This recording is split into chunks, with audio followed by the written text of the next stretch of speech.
¿Qué tal? ¿Cómo está? Gracias por entrar otra vez a este canal. Este es nuestro segundo video acerca del estudio de la carta a los Colosenses. Segundo video. Así que en estos 10 siguientes minutos vamos a estar hablando acerca del primer versículo y el segundo versículo. Creo que solo nos va a dar tiempo para el primero. Hay bastante que decir. Carta a los Colosenses. Antes de seguir adelante, por favor, suscríbase y dele like a estos videos, compártalo y vuélvalo a escuchar, porque esto trae mucha información, mucha instrucción acerca de este libro. Bueno, vamos a ver. Colosenses 1, del 1 al 2. Empecemos con los saludos. Toda carta contiene saludos, saludos de el remitente o los remitentes. Y vamos a ver ahora cómo Pablo empieza y ya tenemos la entrada directamente a el primer versículo y al segundo. Vamos a ver, dice: Pablo, apóstol de Jesucristo, por la voluntad de Dios, y el hermano Timoteo, a los santos y fieles, hermanos en Cristo que están en Colosas, gracia y paz sean a vosotros, de Dios nuestro Padre y del Señor Jesucristo. Bueno, la primera palabra que aparece allí en esta escritura es Pablo. Es el remitente, es el autor de la carta. Él se está identificando como quien envía esta carta. Bueno, ¿quién era Pablo? Pablo lo empezamos a ver en el libro de los Hechos como un perseguidor. ¿Se acuerda usted de ese momento en que el primer mártir, Esteban, es apedreado en Jerusalén? Sí, Pablo era un joven para aquel momento que estaba sosteniendo las ropas de quienes iban a apedrear a Esteban. Esteban era un cristiano. Pablo era un perseguidor de la iglesia. Así que vemos a Pablo en su primera aparición dentro de la Biblia, en el libro de los Hechos, como el perseguidor. Pablo no amaba a Cristo, Pablo rechazaba a los cristianos, Pablo los perseguía. Vamos a ver lo que Pablo mismo dice en el libro de Hechos, capítulo 22, 3, en una de sus defensas, cuando ya era cristiano, pero él relata y habla de sí mismo, qué es lo que él fue. Dice Hechos 22, 3. Dice: de cierto, yo soy judío, nacido en Tarso de Sicilia, pero criado en esta ciudad, instruido a los pies de Gamaliel. O sea, Saulo, que es el nombre por el que se le conoce primero, Saulo, aclaremos esto. Algunas personas dicen que Dios le cambió el nombre a Saulo por Pablo, así como le cambió a Abraham, así como le cambió el nombre a Jacobo. Pero no tenemos ninguna base bíblica para creer esto. Simple y sencillo. Saulo era un nombre hebreo. Su correcta pronunciación, la pronunciación original es Shaul, igual que el nombre del primer rey de Israel, Saúl.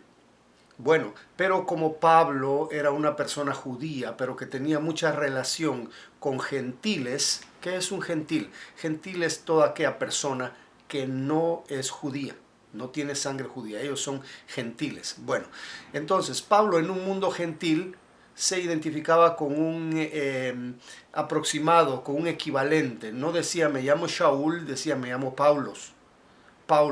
Y la primera vez, curiosamente, que vemos que Pablo se cambia su nombre de Saulo a Pablo es cuando está con Sergio Paulo allá en la isla de Chipre.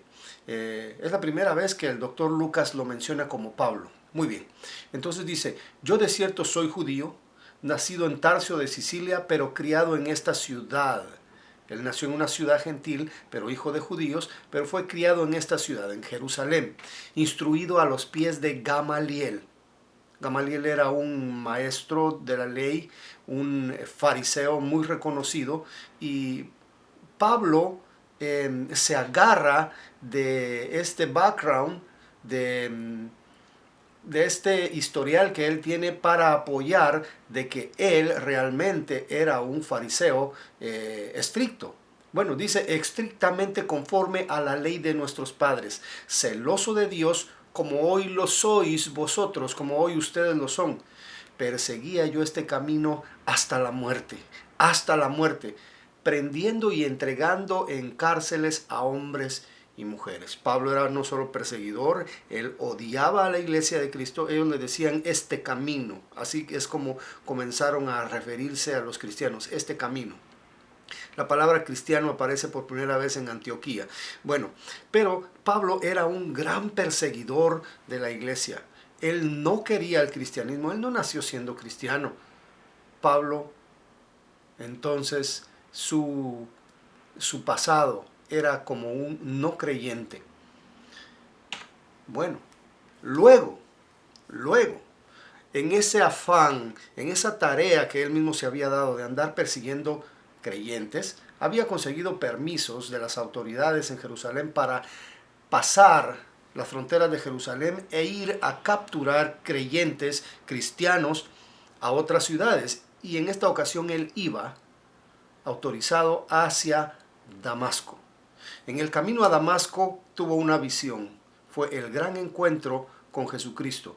Un encuentro que le cambió la vida. Un encuentro que le transformó el corazón y su forma de ver las cosas cambió. Ahí camino a Damasco, él se encuentra con un fenómeno, algo extraordinario, algo que ocurrió. Una luz muy fuerte le cegó y él está ahí observando, aterrorizado, tratando de ver y escucha una voz.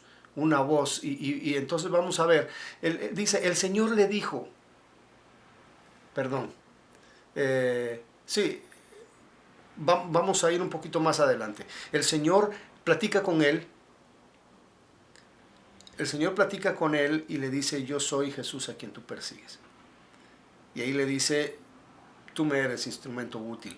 Luego le dice, vete a Damasco, y él entra a Damasco. Ahí en Damasco, Jesús le da la orden a un siervo llamado Ananías de ir a ministrar a Pablo. Le fue a sanar de la ceguera que le había provocado Jesús en su encuentro con él, y entonces y lo llega y lo bautizan y todo eso. Pero veamos lo que el Señor le dice a Ananías. Le dijo, ve porque instrumento escogido me es este. Estamos hablando de Pablo. Para llevar mi nombre en presencia de los gentiles, de los no judíos, y de reyes.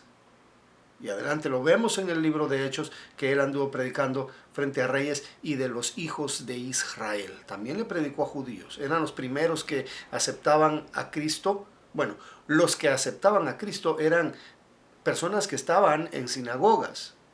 Y ahí se cumple esto. Y de los hijos de Israel, versículo 16, porque yo le mostraré cuánto le es necesario padecer por mi nombre. O sea que habían dos cosas ahí. Pablo iba a predicar, iba a ser testigo de Jesucristo, pero también esto iba a llevar padecimiento, iba a llevar sufrimiento. Estamos hablando de Pablo. La primera palabra del libro de Colosenses, el remitente. Bueno, versículo 1. Pablo, ahora, después de estar predicando y después de haberse dado la tarea de hacer viajes por todo el mundo conocido, le está mandando cartas, y él necesita decir que ese apostolado que él tiene es apóstol de Jesucristo por la voluntad de Dios. Pablo apóstol. Vamos a ver entonces, ¿qué quiere decir apóstol? Ahora, esto es lo que estamos viendo acá, es lo que le dijo Jesús a Ananías, cómo fue que él fue enviado. Ahora, ¿qué es un apóstol? ¿Qué es un apóstol? Perdón, estaba regresando con la tecla de regresar. ¿Qué es un apóstol? Apóstol viene de la palabra griega apóstolos, que quiere decir enviado. Enviado con un mensaje, enviado con una labor. Bueno, él es apóstol, es un enviado de Jesucristo. Eso a todos nos consta, todos creemos en ese encuentro a Damasco. Muy bien. según Hechos 1, allá en la primera reunión que los apóstoles y los 120 discípulos de Jesús tienen, ellos deciden escoger a un apóstol, a alguien que suplante el lugar que Judas dejó en Hechos 1. Y vamos a ver en nuestro próximo segmento, en nuestro próximo video, cómo es que ellos escogieron al apóstol y cuáles son los requisitos para que alguien sea apóstol. Tenemos mucho que hablar acerca de esto. Esperamos ser de bendición el próximo video. Dele like, suscríbase y comparta. Muchas gracias. Dios le bendiga.